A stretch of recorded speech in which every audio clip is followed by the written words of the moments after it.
Grievances అన్ని కూడా ఎక్కడికక్కడ ఏ విధంగా ప్లాన్ చేయాలో చేయడం. ఇప్పుడు సమ్మర్ వస్తుంది, నిన్నే మేము సమ్మర్ యాక్షన్ ప్లాన్ తయారు చేశాం. ఈరోజు అవేర్ వ్యవస్థ ద్వారా will have all the information, temperature of every place, humidity of every place, దీని ఇంపాక్ట్ కూడా స్టడీ చేసుకొని అడ్వాన్స్ గా ప్లాన్ చేసుకోవడానికి మీ దగ్గర ఈ డేటా అంతా ఉంటే you have to communicate to them. Severe summer వచ్చింది, హీట్ ఉంది, లేకుంటే ఏం చేయాలి, హీట్ వేవ్ వస్తుంది, ముందుగానే ప్రికాషన్ చేయడం. అందుకే అవసరమైతే సమ్మర్ లో మరీ హాట్ గా ఉండే ప్లేస్ లో బటర్ మిల్క్ పెట్టి వాటర్ పెట్టి, ఎవ్వరు కూడా ఒక్క వ్యక్తి కూడా సన్ స్ట్రోక్ వల్ల చనిపోకుండా చూసుకోవడం కలెక్టర్స్ రెస్పాన్సిబిలిటీ. ఒకప్పుడు కలెక్టర్స్ మాకే సంబంధం, ఎండలో వస్తే ఎందుకు పోవాలి వీళ్ళు అనే యాటిట్యూడ్ ఉండేది. అది కాదు ఇక్కడ issue. It is our responsible to guide them, to regulate them, to convince them. కాబట్టి ఆ విషయం మీరు గుర్తుపెట్టుకోవాల్సిన అవసరం చాలా క్లియర్ గా.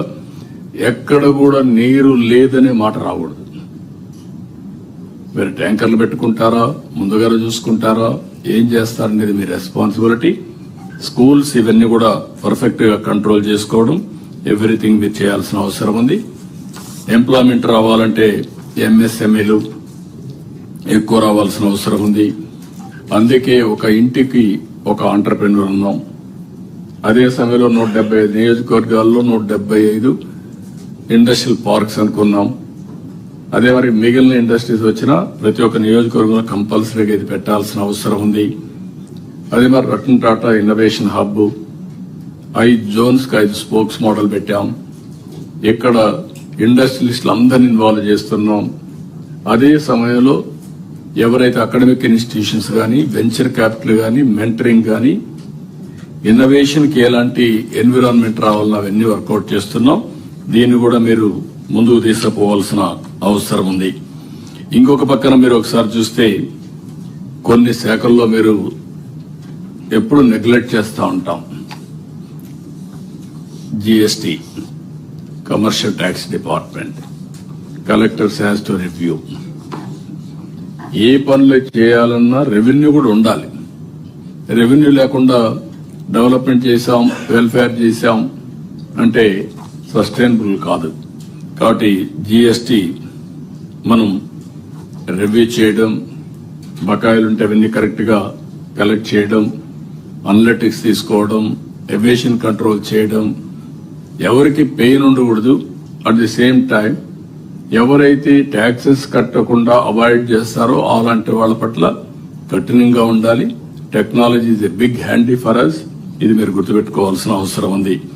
స్టాంప్స్ అండ్ రిజిస్ట్రేషన్, ఇది కూడా ప్రక్షాళన చేయడానికి అనేక చర్యలు తీసుకున్నాం.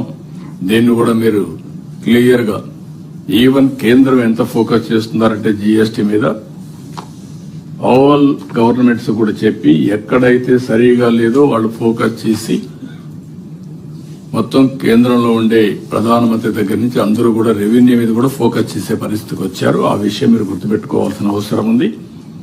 ఈరోజు ఎవ్రీథింగ్ ఈజ్ ట్రాన్స్పరెంట్. ఏ రాష్ట్రంలో ఎంత ట్యాక్సులు వస్తున్నాయి, ఏ జిల్లాలో ఎంత వస్తా ఉంది, ఇవన్నీ కూడా రివ్యూ చేసుకునే పరిస్థితికి వస్తున్నాం.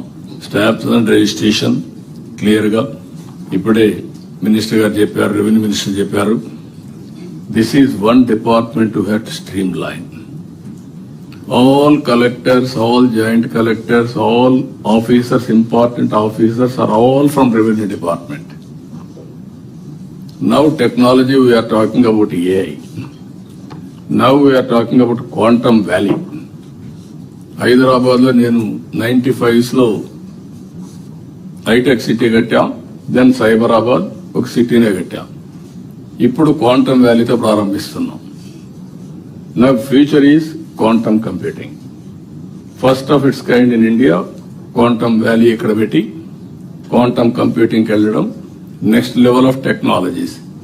మొన్నే బిల్ గేట్స్ కూడా ఒక ఎంఓయూ చేశాం. మినిస్టర్ గారు వాళ్ళతో ఒక ఎంఓయూ చేశారు మైక్రోసాఫ్ట్ తో. 2 లక్షల మంది ఏఐ ప్రొఫెషనల్స్ తయారు చేయడం. రెండోది వాట్సాప్ గవర్నెన్స్ మెటాతో ఒప్పందం చేసుకొని ఈ రోజు WhatsApp governance is a game changer. అంటే ప్రతి ఒక్కరూ వాట్సాప్ వాడుకుంటున్నారు. ఈరోజు government on WhatsApp.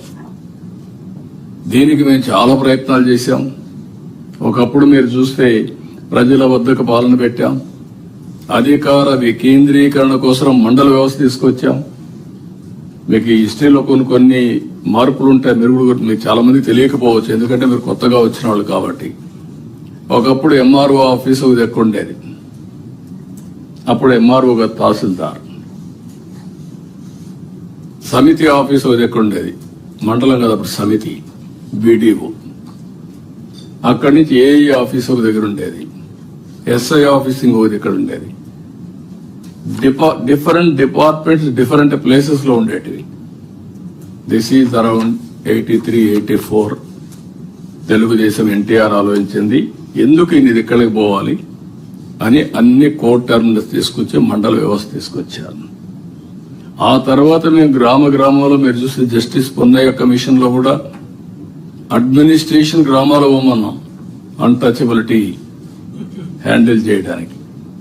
SI, MRO, లేకపోతే ఎండిఓ, ఎంపీపీ, ఎక్కడన్నా ఇన్సిడెంట్ జరిగితే collector and SP should must go. అదే ఈ రోజు మీకుండే యాక్ట్, పిఓటి, ఇవన్నీ కూడా తీసుకొచ్చాం over a period of time. ఇప్పుడు వాట్సాప్ గవర్నెన్స్ లో ఏ సర్వీస్ కావాలన్నా వాట్సాప్ గవర్నెన్స్ చేసుకోవచ్చు. అది డౌన్లోడ్ చేయడం తెలియకపోతే మెసేజ్, నా పేరిది, నా ఊరిది, నా ఇల్లుది, నాకు కరెంట్ రావడం లేదు, లేకుంటే నాకు సర్టిఫికేట్ ముందుకు తీసుకుపోవాల్సిన అవసరం ఉంది. ఇంకొక పక్కన మీరు ఒకసారి చూస్తే కొన్ని శాఖల్లో మీరు ఎప్పుడు నెగ్లెక్ట్ చేస్తూ ఉంటాం. GST, commercial tax department, collectors has to review. ఏ పనులు చేయాలన్నా రెవెన్యూ కూడా ఉండాలి. రెవెన్యూ లేకుండా డెవలప్మెంట్ చేశాం, వెల్ఫేర్ చేశాం అంటే సస్టైనబుల్